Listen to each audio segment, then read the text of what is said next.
ዮሐንስ ሳህሌ ለኢትዮጵያ ብሔራዊ እግር ኳስ ቡድን በዋና አሰልጣኝነት ተመረጡ። ቴክኒክ ኮሚቴው ግን ምርጫው ተገቢ አይደለም እያሉ ነው።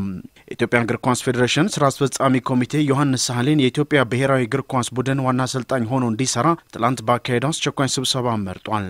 ፖርቹጋላዊ ማሪኖ ባሬቶ በስምምነት ከኃላፊነት መነሳታቸውን ተከትሎ የዋሊያዎቹ ዋና አሰልጣኝ በፍጥነት እንዲመደቡ የተላለፈው ውሳኔ መሰረት የፌዴሬሽኑ ስራ አስፈጻሚ ኮሚቴ ለዮሐንስ ሳህሌ የዋና አሰልጣኝነት ኃላፊነቱን ሰጥቷል።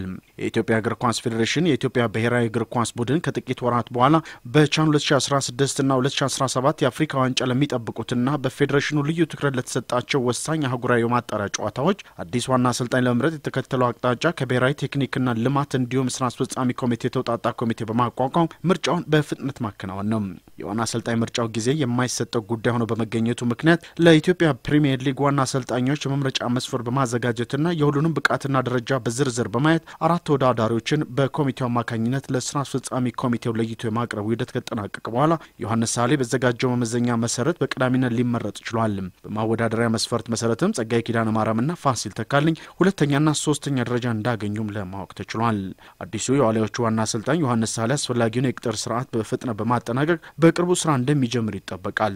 ከኢትዮጵያ እግር ኳስ ፌዴሬሽን ፕሬዝዳንት አቶ ጁነዲን ባሻ ጋር የምርጫ ውጤት እንደታወቀ የተወያዩ ሲሆን ከአሰልጣኝ ዮሐንስ ሳህሌ ያገኙት ምላሽም አወንታዊ እንደነበር ገልጸዋል። አሰልጣኝ ዮሐንስ ሳህሌ አመራረጥ ሂደትን በመቃወም ደግሞ የቴክኒክ ኮሚቴው ተቃውሞውን አሰምቷል። አሰልጣኝ ማሪኖ ባሬቶን ያሰናበተው የኢትዮጵያ እግር ኳስ ፌዴሬሽን የእርሳቸው ተተኪ በማድረግ የመረጣቸው አቶ ዮሐንስ ሳህሌ በተቀመጠው የቴክኒክ ኮሚቴ መስፈርት መሰረት አልተመረጡም ሲል የቴክኒክ ኮሚቴው ይፋ አድርጓል። ከቴክኒክ ኮሚቴ አባላት 6 መካከል አንድ ሰው ብቻ በምርጫ ሂደት ላይ መሳተፉንም አስታውቋል።